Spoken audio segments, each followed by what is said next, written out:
नमस्कार, India debate में आप सबका स्वागत है। मित्रों, पार्लियामेंट में कुछ दिन पहले देश की वित्त मंत्री ने जोर जोर से कहा था, कागज लाओ पैसे ले जाओ, कागज लाओ पैसे ले जाओ, कागज लाओ पैसे ले जाओ। देश के सहकारिता मंत्री ने दूसरे सदन में उन्होंने बयान दिया कि एक एक निवेशक का पैसा हम लौटाएंगे। चुनाव कैंपेन के दौरान उन्होंने कई जगहों पर कहा कि हर निवेशक का हम पैसा लौटाएंगे, लेकिन सहारा के निवेशकों को उम्मीद थी कि इस बार जब लाल किले की प्राचीर से प्रधानमंत्री बोलेंगे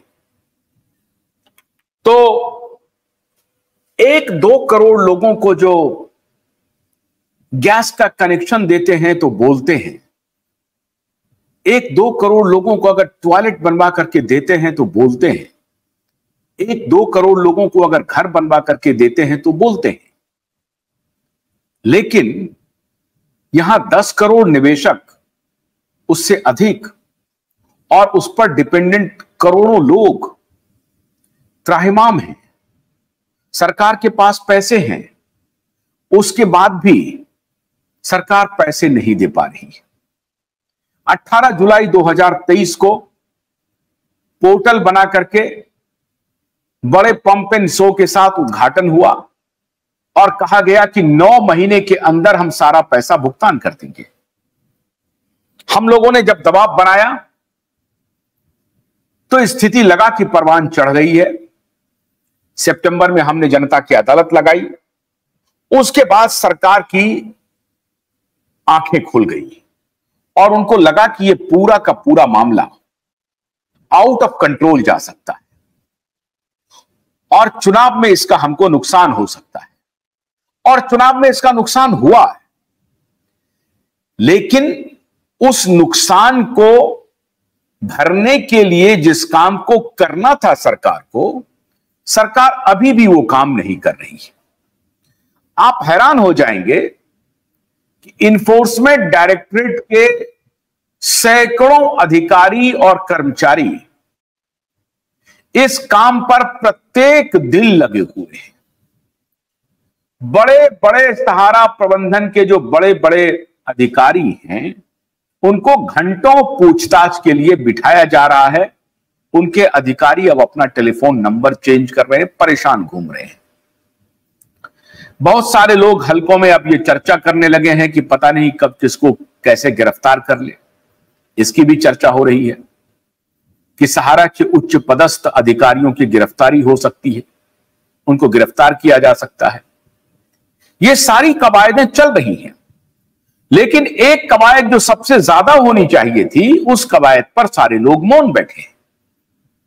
हमने कोशिश की ऑनलाइन लोगों से बातचीत करके सरकार तक ये संदेश पहुंचाने की कि सरकार कैसे पैसा लौटाए। अधिक से अधिक लोगों ने कहा कि पैसा सहारा के दफ्तर खोल करके लौटाया जा सकता है। प्रत्येक दिन लगभग हर ऑल्टरनेट डे पे हम सहारा के निवेशक बंधुओं से बात करते हैं, एजेंट बंधुओं से बात करते हैं, सरकार तक संदेश पहुंचाते हैं। लेकिन आज हमारा सवाल सरकार से है कि आपके पास अगर 25,000 करोड़ रुपए हैं, आपकी वित्त मंत्री ने पार्लियामेंट में कहा कागज लाओ पैसे ले जाओ, कागज कहां लाए, कागज कहां लेके जाए? क्या वित्त मंत्रालय कागज लेके चले जाए? क्या सहकारिता मंत्रालय कागज लेके चले जाए? ये करोड़ों जो निवेशक हैं वो अपने कागज को लेके क्या करें? ट्रेन पकड़ लें, हवाई जहाज पकड़ लें, बस से आ जाएं, गाड़ी से आ जाएं, कैसे आ जाएं? क्या दिल्ली को हॉल्ट कर दें, दिल्ली को रोक दें? ये आप कह रहे हैं। ये इस प्रकार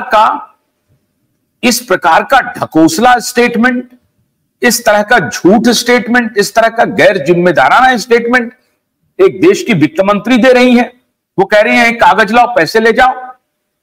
उनको क्या कहना चाहिए और कहां बोल रही हैं? वो किसी इलेक्शन रैली में नहीं बोल रही हैं, वो सार्वजनिक सभा को संबोधित नहीं कर रही हैं।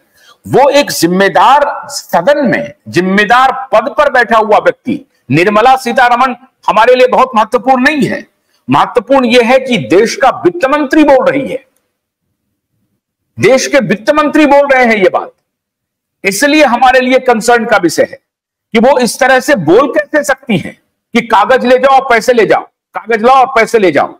इस तरह के गैर जिम्मेदाराना व्यवहार का प्रस्तुतिकरण वो कैसे कर सकती हैं एक सदन में बैठ करके, वो जिम्मेदारीपूर्ण पद पर बैठ करके, और सबसे बड़ी पंचायत में बैठ करके वो ये बोल रही है कि कागज लाओ और पैसे ले जाओ। कहां से कागज लाओ, किसको कह रहे हैं आप? कागज लाओ, कागज दिया जा रहा है, 86,000 करोड़ का कागज लोगों ने दिया है, डिमांड किया है, और आपने उसमें से 4,20,000 कुछ लोगों को आपने पैसे दिए हैं, 300 करोड़ रुपए। यह है आपके देने का रफ्तार। ऐसे में अब सवाल उठता है कि जब मैं बार बार यह कह रहा हूं, गन्ने की कड़ी बुनियाद, जिसे मराठी में खुडक्या और कुछ उत्तर भारत के क्षेत्रों में खुटकी भी कहा जाता है, उसे केवल भोलानाथ का 2-in-1 बैटरी ऑपरेटेड हार्वेस्टर कम ब्रश कटर आसानी से और बिना रुकावट के काट सकता है।